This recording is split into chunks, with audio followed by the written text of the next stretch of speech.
अस्सलाम दोस्तों, वेलकम आपका मेरे चैनल में। तो आज आप दोस्तों को इस वीडियो में बताऊंगा कि अगर आप अप्लाई करना चाहते हैं पंजाब पब्लिक सर्विस कमीशन में या फेडरल पब्लिक सर्विस कमीशन में, तो उसके लिए आपको कुछ परेशानी का सामना करना पड़ता है। जैसे कि इसमें फॉर्म सबमिट करने से पहले जब आप डाटा एंटर करते हैं तो आपको फ़ोटो अपलोड करनी होती है, या फिर उसके अलावा आप अपनी आईडी कार्ड की कॉपी जो है वो आपने अपलोड करनी होती है।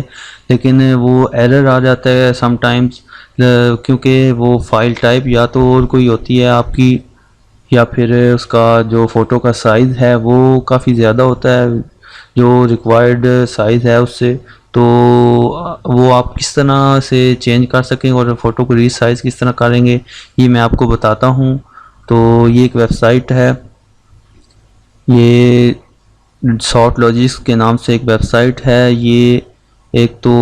ये तमाम परेशानियों का आपकी हल है। तो ये इसमें आपकी एक तो ये सिक्योरिटी गारंटी करते हैं। इसमें आपकी जो फ़ोटो आप इसमें रिसाइज़ करेंगे, इसमें चेंज करेंगे, वो कंप्रेस करेंगे, तो ये इसकी आपकी 1 घंटे के बाद अपने डाटा से सर्वर से ये डिलीट कर देते हैं। यानी कि 100% ये सिक्योर है और ऑल प्लेटफॉर्म के लिए सपोर्ट करती है, चाहे आप मैक में यूज़ कर रहे हैं या विंडोज़ में या लिनक्स में। ये बता रहे हैं इसमें कि ये तमाम प्लेटफॉर्म को सपोर्ट करती है और इजी टू यूज़ है।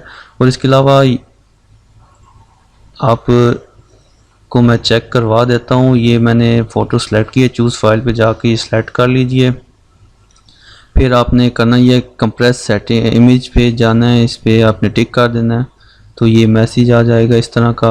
ओके कर देना है। Image size after optimisation 4.83 KB। तो इसके अलावा एक आपने करना ये है कि जब ये हो जाए तो फिर आपने डाउनलोड कर लेनी है। डाउनलोड पे क्लिक करेंगे तो ये इमेज डाउनलोड हो गया है। इसके अलावा एक और भी आपको कंप्रेस करके चेक करवा देता हूँ। ये देखें, इस तरह आप अपनी फ़ोटो को कंप्रेस कर सकते हैं, साइज डिक्रीज़ कर सकते हैं, और इसके अलावा जो रीसाइज़ है वो भी आप कर सकते हैं और इजीली अप्लाई कर सकते हैं। जो एप्लीकेशन फॉर्म है उसमें आपको कोई मसला नहीं आएगा, क्योंकि ये आज जब आप इसे डाउनलोड करेंगे कंप्रेशन के बाद तो ये जेपीजी या जेपीजी में ही डाउनलोड होगी, तो फाइल टाइप का भी आपको कोई मसला नहीं आएगा। तो उम्मीद है आप दोस्तों को ये वीडियो पसंद आई होगी, और पसंद आई तो लाइक ज़रूर कीजिएगा, दोस्तों के साथ भी शेयर कीजिएगा। मिलते हैं नेक्स्ट वीडियो में। दुआ में याद रखिएगा। खुदा हाफिज़।